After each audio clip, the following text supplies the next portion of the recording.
Hi, in this tutorial we're going to cover how to work with phases in a door and hardware schedule.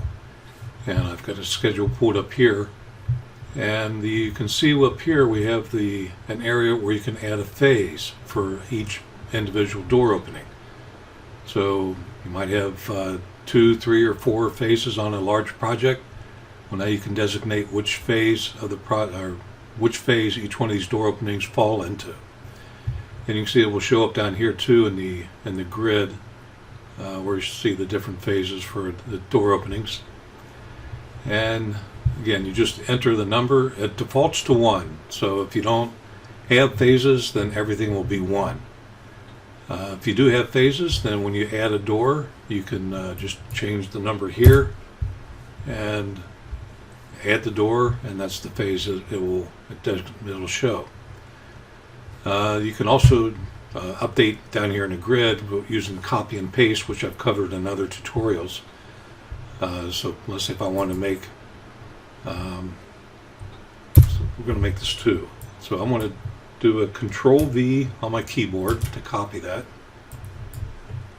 Well, that's not it. I'm sorry, that's Control C for copy. So I copied this number, this field, and I can go down to this list here. I can choose this one, and if I want to make everything from here down 2, I can hold the Shift key on my keyboard and select them all, or I can select the first one, and maybe I just want to do this one, and this one, and then now I'll do Control V on my keyboard. You can see it automatically updates all these.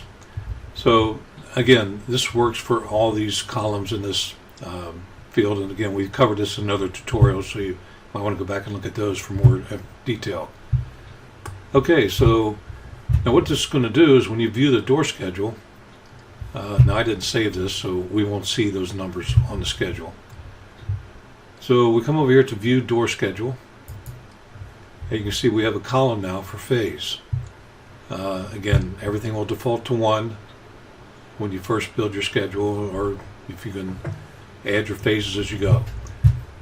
And the other one will be over on when you're doing the hardware schedule. So on the hardware schedule, it's only going to show the doors, not each individual hardware item. So if I pick this set number 3, you can see that down here it shows which doors are in which phase. So I've got 1 in phase 2, and then the others 2 are in phase 1. And of course, whatever hardware goes with each one of those doors will go into that phase. Now this also falls over into the ordering tab. So if I come over here to ordering, now what I can do is I can send doors, frames, and hardware to an estimate, a PO, or a sales order according to what phase it's in. Now if I want to send everything, I'll leave, if there are multiple phases, you'll see them show up here. If there's only one phase, then you'll only see the number 1 and 0, of course. But by leaving this at 0, if I click Select All Items, you can see it's going to go down and it's going to check everything to go to the estimate. So let me uncheck that, turn it back off. Now if we come down here on the doors, you can see we have phase, I'm sorry, wrong column, phase 2 right here. And that's on tag number 3. So if I want to select a particular phase, let's say I want to just do phase 2. So I'll select the phase, and then when I click the select all items, you can see it check everything with phase number 2. If I come down here to the frame, there's phase 2, and the same with the hardware. Probably all the way at the bottom. Yeah. So all these are checked. So now when I click send to estimate, it's only going to send those items for phase 2 to an estimate. And it works the same if you're doing a PO or a sales order. So you would select the phase here for a PO. So I want to do phase 1. And of course on POs you have to select the vendor because you can only do one PO at a time. So we'll do, say, curries. If I check select all items, it's going to select everything under phase 1.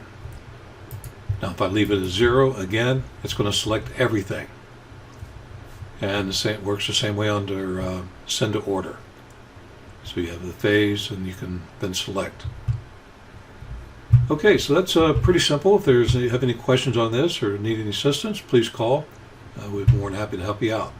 Thanks.